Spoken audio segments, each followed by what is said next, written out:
Hello, everybody. As some of you know, that our first webinar that was arranged by the International School of Shuwaifat Alumni Association took place on this Saturday, this past Saturday, on the 9th of May. It was titled Climate Change in the Era of COVID-19 by Ghina Annan. This webinar, it did receive a lot of credit, and it was enjoyed by many of those who've seen it on real time. The first webinar was, as I said, was arranged by the International School of Shuwaifat Alumni Association, but we have got plans underway that many future webinars will take place, and these will be done in an association with the other schools in Lebanon, with International School of Shuwaifat in Kura and Sabis Adma, and we are looking forward to that. So, for the rerun of this lecture, I will be introducing Ghina Annan, who received her Bachelor and Masters of Engineering degrees in Applied Energy from the American University of Beirut in 2013. She is recognized among the most experienced sustainability specialists in this country.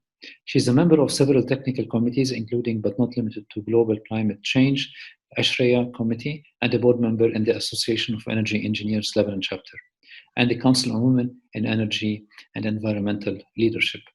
She's currently a board member and treasurer of the International School of Shuwaifat Alumni Association. It gives me great pleasure to reintroduce Ghina Annan, to listen to her about climate change in the era of COVID-19. Thank you. Thank you, Dr. Aid. I'm thrilled to be welcoming you all to our first webinar for the series of Food for Thought, of course, inspired and prompted by our ISC Alumni Association. Today, I will be talking to you about the climate change in the era of COVID-19. So, we all know that air pollution is really hazardous, and it claims more than 7 million lives each year. And including this climate change, along with the greenhouse gas emissions, they contribute to 1.1 temperature rise. This is in addition to all the ecological, physical, and health impacts. Apparently, the COVID-19 crisis shutdown decreased the air pollution. However, is this reduction sustainable? So as the lockdown lifts, will it be business as usual again? Will the economy be reshaped to decrease the smog and the smoke that is being produced? So there are clear solutions for the climate change mitigation and the greenhouse gas emission reduction that actually meet our climate targets and doesn't require people to stay at home and doesn't require to hold on the economy status. From a key point perspective, climate experts say that we need to find ways to reduce those emissions and decrease on the climate change without holding the economy and keeping people locked down in their houses. I will be sharing with you a global temperature variation video that is put by NASA, and you will see a color-coded map from 1884 until 2013. And the dark blue colors are basically showing the temperatures that are cooler than the average temperature, while you will see that with time, the temperature will increase, and it is noted with the dark red colors. So, do you think that us as humans, we are associated with the climate change? Based on the IPCC work, it is important to know that meteorologists and oceanographers compare the climate patterns they observe with patterns developed using sophisticated models of the Earth's atmosphere and the ocean. And by matching the observed and the modeled patterns, the scientists can positively identify the fingerprints. And we can see that from 1990 up until 2013 timeline I'm showing here. So scientists agree today that the warming is primarily caused by humans putting too much carbon into the atmosphere. And this is by burning coal, oil, gas, and cutting down and burning forests. So the chart here on this side, you will see that the carbon dioxide emissions by each sector. And we can tell that globally, around half of the global emissions are a result of electricity and heat produced by 2014. And then transport and manufacturing industries both contribute approximately to 20%. The residential, commercial, and public services around 9%. We're left with 1 to 2% with other sectors. Now, how does greenhouse effect warm our planet? And what is global warming? The global warming, it refers to the gradual increase in the observed or projected in the global surface temperature. And this is due to the radiative forcing caused by the anthropogenic emissions or the emissions caused by human beings. So here the bar graph shows the global warming potential, or each of the gases that contribute to the global warming. And we can see that we have carbon dioxide, methane, nitrous oxide, fluorinated gases. And the highest is the fluorinated gases, or the F gases, which have the highest potential on the global warming. And us as humans, from the pie chart, we contribute to 76% on carbon dioxide, followed by methane, 16%, nitrous oxide, 6%, and fluorinated gases, 2%. Now, the map here, it shows the total greenhouse gas emissions measured in tons of carbon dioxide equivalents all over the world by continent and by countries. Now, how can we translate all the data that I have been saying here for a future? Like, how can I understand the future scenarios that I have on the table? I can translate them into 5 scenarios, and I can start by considering no climate policy. So if we continue by not following any climate policy, the estimated warming would be 4.1 to 4.8 degrees Celsius by 2100. And now, if the current climate policies that we see in Europe and in USA, if they continue by following them, maybe the temperature will decrease to become, the temperature delta T, it will decrease to become 3.1 to 3.7 degrees C. However, there are natural pledges such as the Paris Climate Agreement, and it's really tough and it's really important to follow. And if we do follow, the estimated average will decrease to become 2.6 up until 3.2 degrees C. There are 2 optimistic, very optimistic scenarios, which is the 1.5 and the 2 degrees consistent. And this really requires significant increase in ambition of the current pledges, similar to the one for Paris Agreement. So the coronavirus happened, and it's the first and foremost an issue of human health and safety. But as people have changed their everyday behavior and patterns to contain and avoid the virus, there are some subtle events that affected our environment. So most of the people who came and attended our webinar, they were really interested to know if this lockdown due to coronavirus really was good to the environment. And the satellite images seems to prove just that.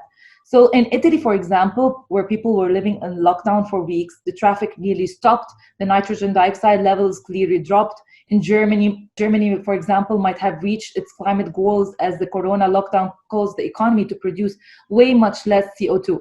The factories, devoted workers, thousands of flights have been canceled, and streets are empty because people are working from home instead of driving to the office. Also, like China, the air pollution sunk dramatically between December and March when the quarantine was. So thick smog has given way into blue skies because the factories were closed, the reduced capacity power plants, and fewer cars on the road.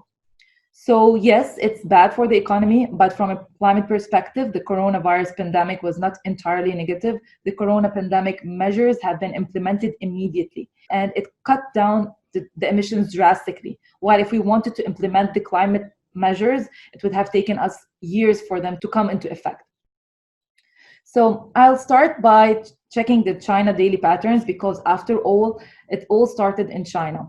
So here we have the graph illustrates how the decrease in industrial, transportation, and business activity since the coronavirus outbreak. And you can see the reduced levels of nitrogen dioxide over China.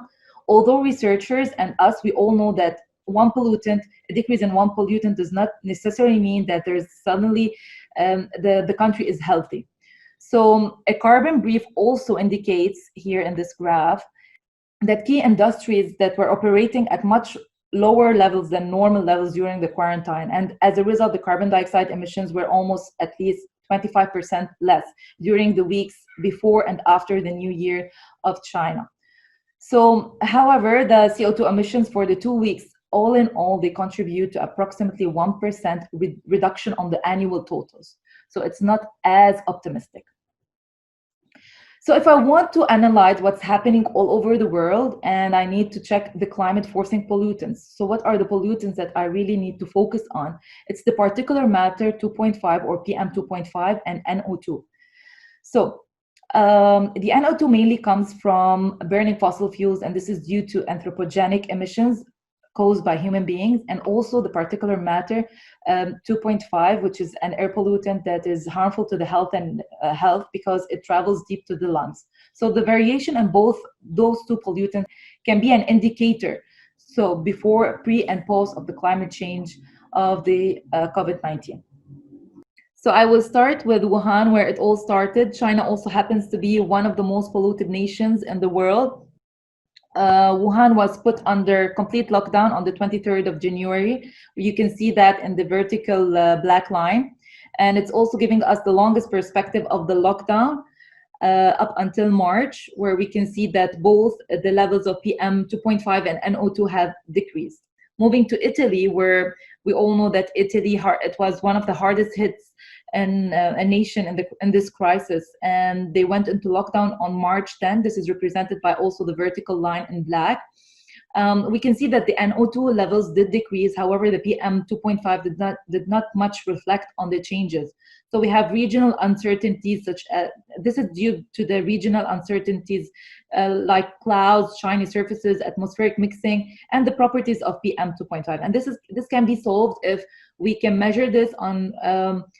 We need to take 2 or more weeks to fully assess how the absence of human beings from the roads really affected the PM 2.5 levels. So we can move now to France, where it went into lockdown on March 16.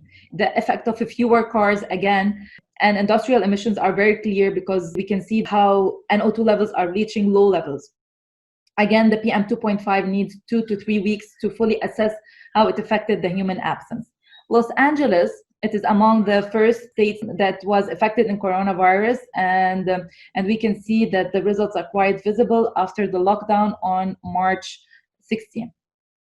If we really want to see an impact on a country due to COVID-19, we must check India, because if you see that after March 25, when the country went into lockdown, the results of both particles really decreased. Those two emissions decreased simultaneously.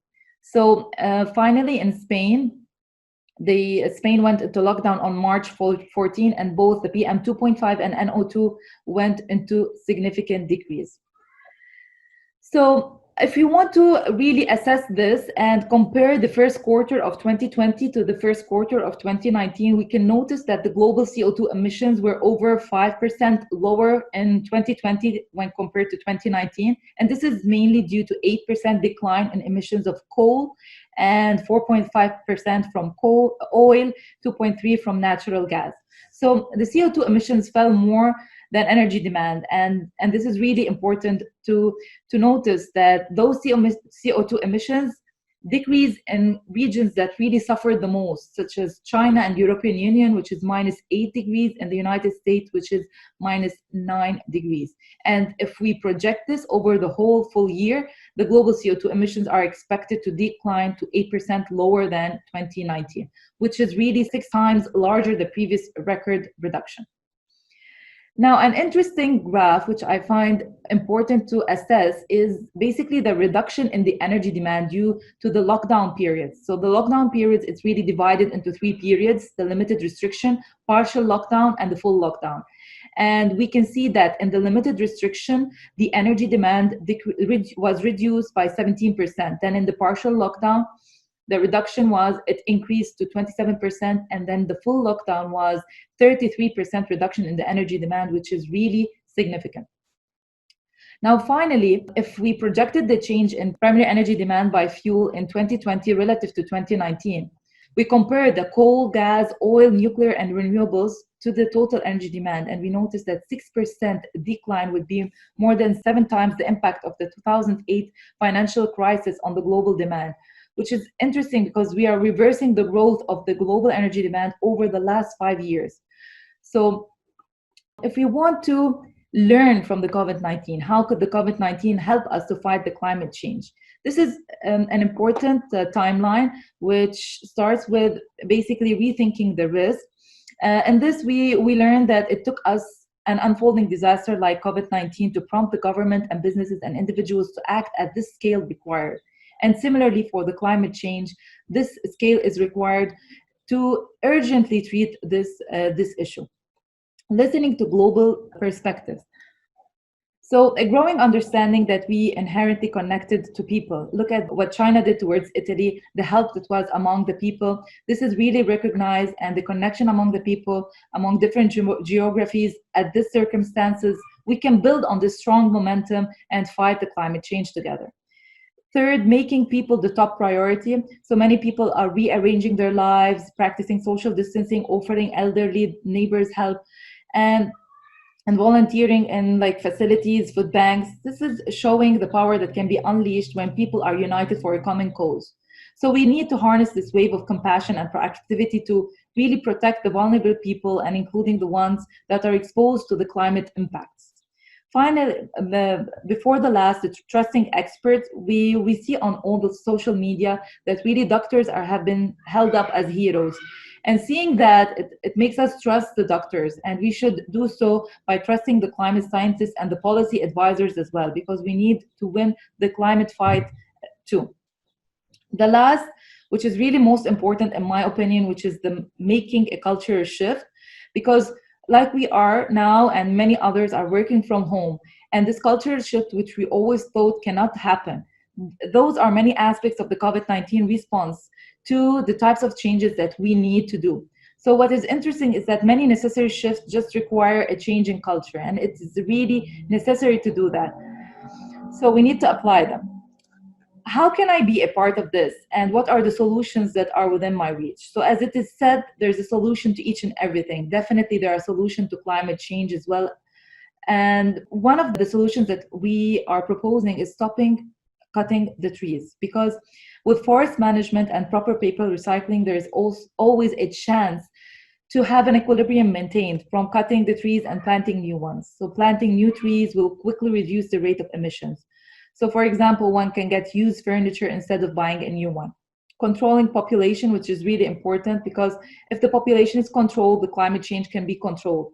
So more people put more requirement on the planet, like resources, food, and shelter, which is really a huge utilization of the planet. Less use of fossil fuels. So if we reduce the use of fossil fuels, the change can be improvised. Because when we burn on diesel, petrol, and other products, they all lead to global warming, which lead to climate change.